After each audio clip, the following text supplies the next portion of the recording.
mais équilibré. Donc là, je suis en fait connecté sur l'environnement de démonstration et on va avoir un petit mélange de deux choses. En fait, on a voulu montrer, on a voulu illustrer un scénario qui va probablement être un des scénarios que vous allez rencontrer ou un des scénarios qui peut vous intéresser pour déployer SharePoint Online spécifiquement. Alors, on va imaginer qu'on travaille dans une entreprise X et on a besoin d'échanger des documents relativement conséquents. On a besoin de partager un certain nombre d'informations de type agenda avec des partenaires. Alors, on s'est dit, finalement, pourquoi pas Microsoft avec les partenaires, la société de production qui nous a aidé à organiser les Tech Days. Et je vous avoue que c'était parfois un petit peu difficile d'échanger les documents avec eux, d'agenda et autres. Alors, pour commencer, je vais me connecter sur mon portail de Microsoft Online Services avec mon compte d'administrateur. Là, c'est un compte de démonstration, mais nous aurons tout à chacun aurait ça. Il y a encore besoin d'administrateurs. Ah ben oui, il y a encore besoin d'administrateurs. Attends. C'est pas parce qu'on part dans des services que finalement il ne faut pas les gérer, les administrer, les orchestrer, s'assurer de qu'est-ce qu'on met à disposition des utilisateurs.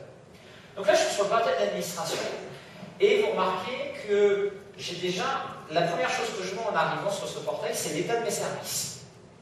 Donc là, j'ai pas de la chance, c'est juste que je vois tous mes services sont sains, donc en très bon état.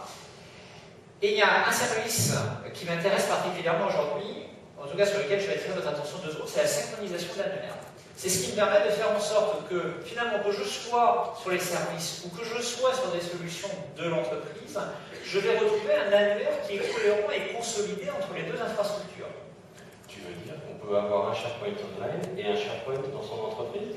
Alors, non seulement on peut, mais en plus, le modèle de licence, je ne suis pas le plus calé sur le sujet, mais le modèle de licence me permet de le faire, me permet d'avoir à la fois des solutions d'entreprise avec des accords entreprises, des licences achetées et autres, et l'abonnement qui correspond. Il y a un modèle de licence qui fait qu'on gagne sur la solution des deux. On fait un prix d'amis, je crois. Tout à fait.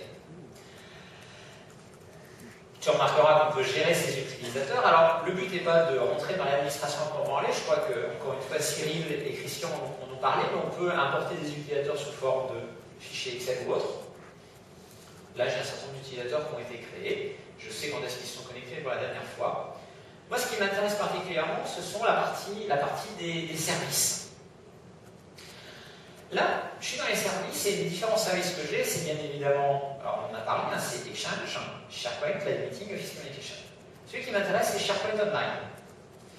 Et un point intéressant, en tout cas moi, quelque chose que j'aime bien sur la partie service en ligne, c'est que sur ma console d'administration, sur mon site web d'administration, je vois d'un seul coup d'œil où j'en suis de la gestion de mon espace de stockage. Là, je vois qu'il me reste 1,25 Go de disponible. Alors, sur 1,25 Go de disponible, eh bien, il se base sur qu'est-ce que mes utilisateurs ont consommé.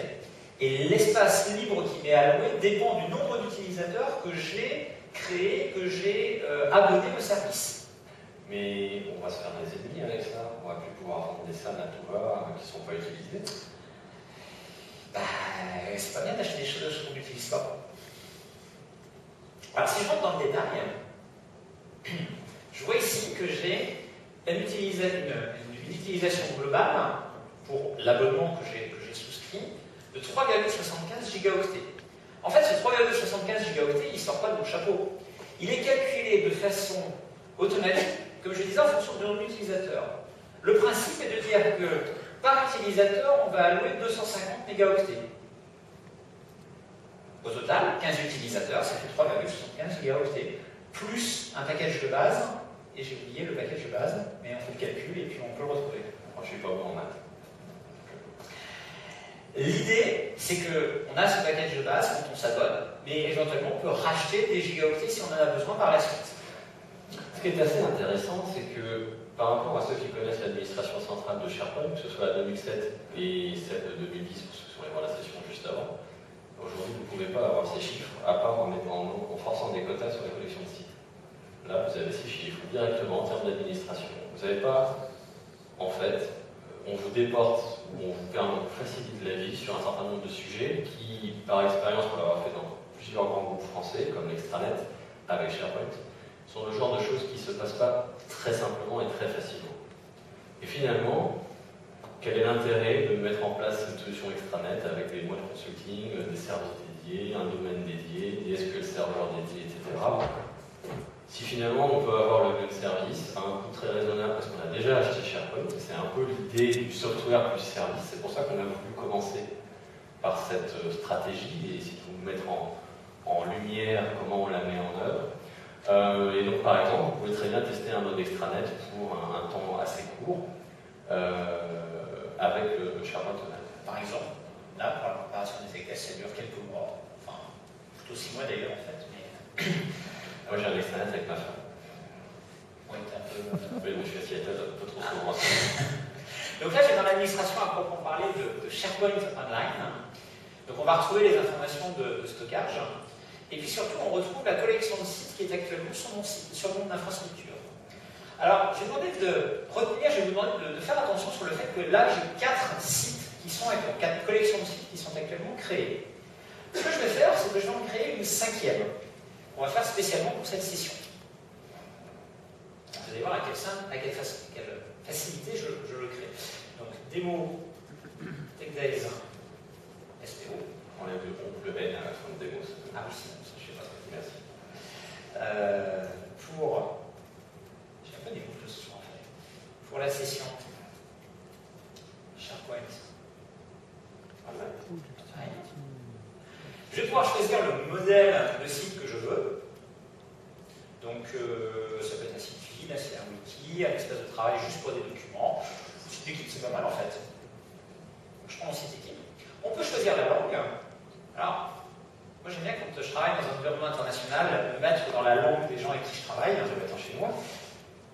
Et si tu me traduis, pourquoi pas. Mais là, je vais rester en français, comme ça tout le monde va comprendre, j'en suis sûr. Et puis, je peux demander à ce que les notifications, les demandes d'accès soient envoyées à ma boîte aux lettres de mon infrastructure, de ma boîte aux lettres de travail de tous les jours, donc ça peut être Decaro. Voilà, vous pouvez spammer maintenant. Ça, tout le monde sait comment me joindre. Bref. On met combien de gigaoctets pour cette collection? 500 mégas, ça suffit? Oui, on est un peu à la fin là. On est un peu à la fin, 500 mégas, ça ira. On mettra juste quelques vidéos à la fin. Je clique sur créer. Et en quelques secondes, en gros, le temps que les data centers se mettent en route. Alors là, pour tout vous dire, je pourrais... Parce que vous avez tous éteint en fait, jusque-là. Là, je suis sur le data center de Dublin, je pense. Pour tout vous dire, on a 2 data centers par continent.